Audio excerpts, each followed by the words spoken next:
Last time, on the adventures of Julius Quasar, our heroes were attending a ceremonial speeder race on the planet Remus.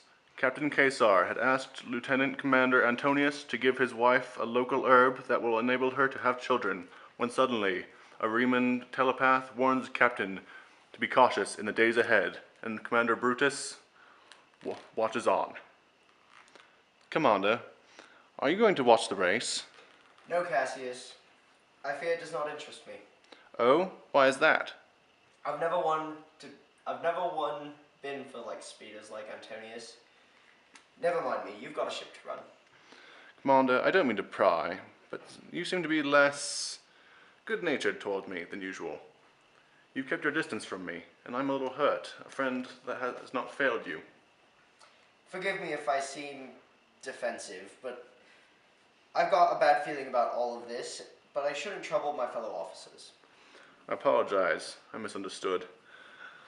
Humans are difficult to calculate, but that's computers for you. Tell me, sir, as a passing query, can you see yourself? I'm afraid not without a mirror. And it's a shame, then, that you cannot see what an excellent officer you are. I've heard many other good crew members speak very highly of your ability, complaining, of course, of the fleet's government, and wishing you were in a position of higher influence. Now, Cassius, are you trying to flatter me with qualities I don't have? I'll tell you, Commander, and seeing as you see yourself best in a mirror, and my console does happen to be semi-reflective, I will be your mirror. If I were your average ship's computer, and you saw me give glowing reports to other crew members, and then give them a terrible evaluation, then you can assume I'm hostile. But until then, What's going on down there? You'd have thought they've made the captain an admiral. Are you really afraid of that, sir? Then I assume you don't want him to take the command of the fleet. I don't, Cassius, though Julius makes an excellent officer as well as a friend. What do you want? If it's good for the crew, I'll do it. And I pray to have good luck, so long as my love of honor is more than my fear of death. I know this quality in you, Commander. I wrote your psychological evaluation myself. I don't know what you and other humans think of your life, but as for my own personal processes, I would not serve under the commander of any man that was any less than me. I remember as we were in that skirmish in Aquilas, he asked me to give him control of the tactical station. Halfway through, he lost his advantage and begged me to fight for him, and I practically carried him the whole time.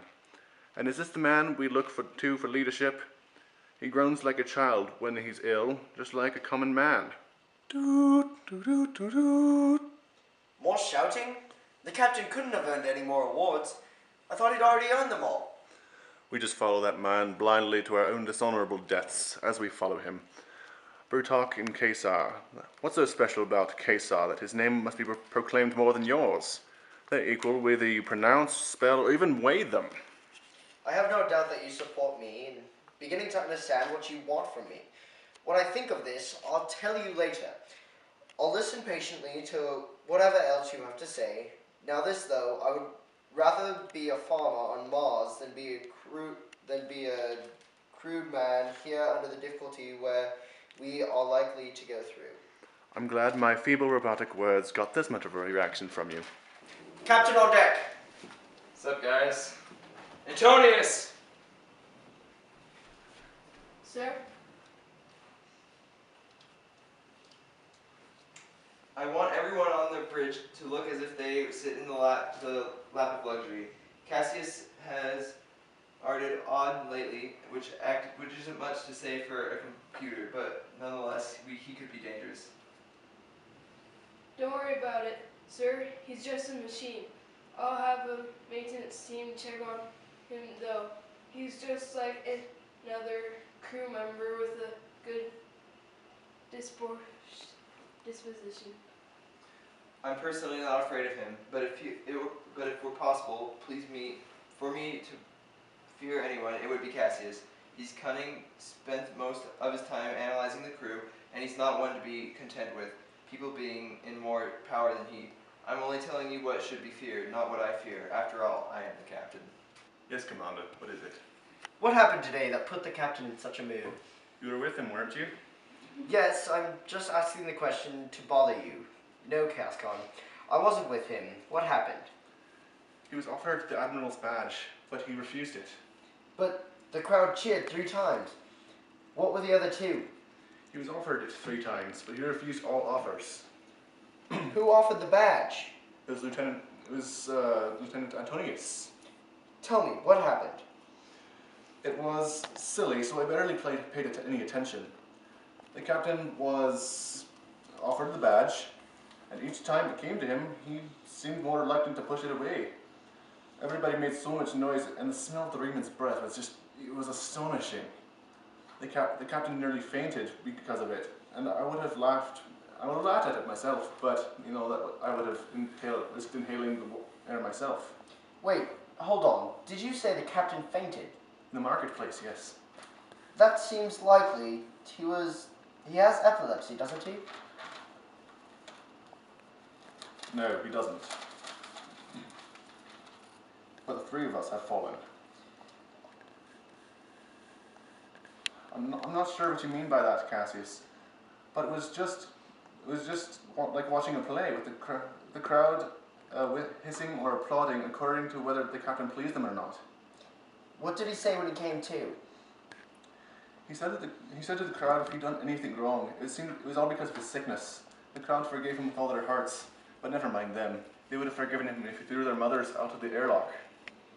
After that then, he came back here looking so serious. Yes?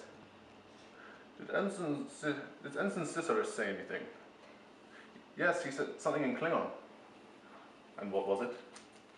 I told you I understand that marble gargling. I'd be lying. But those that understood nodded in approval, and I remember.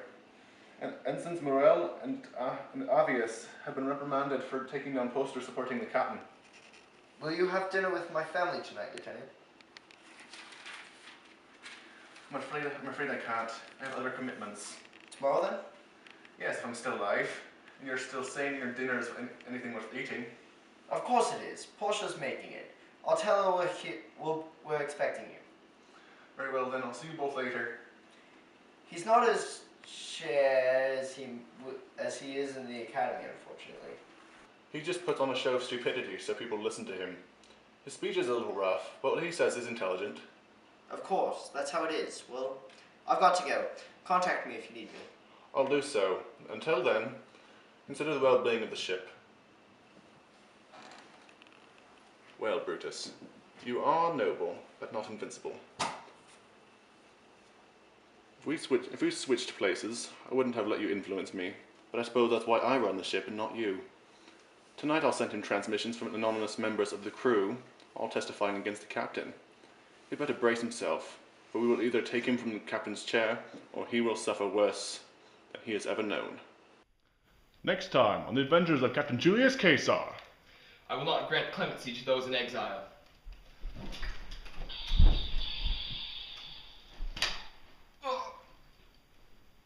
To Brutalk.